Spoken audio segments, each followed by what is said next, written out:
السلام عليكم ورحمة الله وبركاته وسلامتي صاحب اللمانتين مeel kasta aad joogtaan soo dhawaada mar kale maanta waxaan ka hadlaynaa the capital letter ama the capital letters waxa loo yaqaano harfaha waaweyn runtii meelo badan oo u baahan in the first letter of the first word in laga dhigo capital ayaan ka dhignaa small taasina waxay keentaa in academically writing aan sameynayno uu qaldanaado.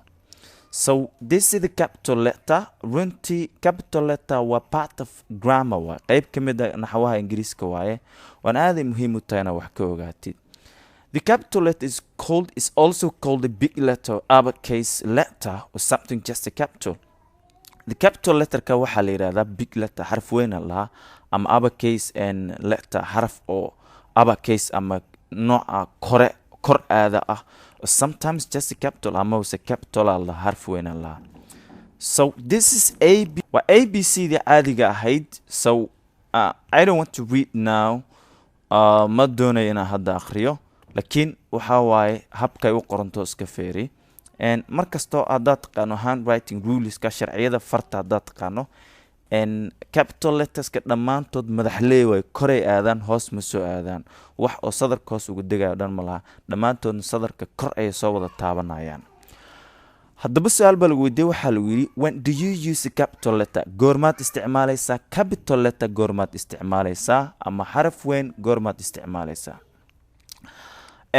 waxaad u isticmaalaysaa use isticmaali capital letter xarafka weyn for the first letter in a sentence jumlada ereyga koobaad xarafkiisa koobaad u isticmaal in capital letter. For example, just you are going to write to the dog is packing eyga waa uu qaylinaya ama waa uu ciyaya ayaad qor rabtaa tida ayaa wax ka dhigaysa capital come here ayaa qor rabtaa sida weynaynaysa.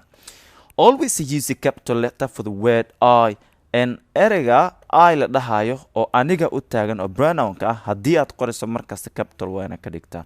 I'm 8 years old and siddeed jir ayaan nahay. Tom and I are good friends. Aniyo Tom saaxiibo wanaagsan aan nahay sidaas ayuu leeyahay. Use a capital letter for the names of people oo isticmaal capital letter magacyada dadka markaad qorayso markaad qorayso Gedo, Roble, Karimo, Muhammad, Abdurrahman, Gele, something like and this is an Elias and Tom, James, Kim is now why. So these are some other names of people. Use the capital letter for the names of places. U isticmaal capital letter magacyada goobaha sida Mogadishu, Kismaayo, Paydabo and some places of the country or another place or aad taqaano. Every place oo magaalo haday tahay tuulo haday tahay webi haday tahay xitaa waa u isticmaalaysaa.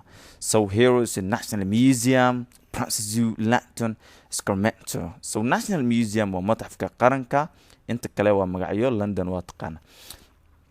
Use a capital letter for the festivals, holidays, days of the week, months of the year. Use isticmaal marka capital letter ka oo isticmaal for festivals dabaaldegyada ama fasaxyada ciidaha holidays waa fasaxyadii days of the week maalmaha toddobaadka sabtida ilaa ahad jimcaha months of the year bilaha sanadka New Year's Day, Christmas, Labor Day, Mother's Day, Sunday, Monday, Friday, January, May, July, October. New Year's Day maalinta sanadka cusub Christmas waa la yaqaana ciida galada waay Labor Day maalinta qalaha Mother's Day maalinta hooyooyinka Sabti Ahad Sunday Monday Friday January May July October aad u mahadsantihiin hala inahaasi ama intaasi waxa waaye waa waxyaabaha aan u isticmaalayno capital inaan ka bilowno xarf weyn inaan ka bilowno dad badan magacooda xitaa markay qorayaan in capital kama bilaabaan iska badhaafay meelo kale inay capital ka bilaabaan runtii aad ay muhiim u tahay inaad wax ka ogaato capitalka waxaan u baahan tahay inaad practice oo aad qorto oo aad tijaabiso aad u mahadsantihiin intaan kulmi doono casharkan kiisa xiga waxaan idinkaga tagay nabadgelyo.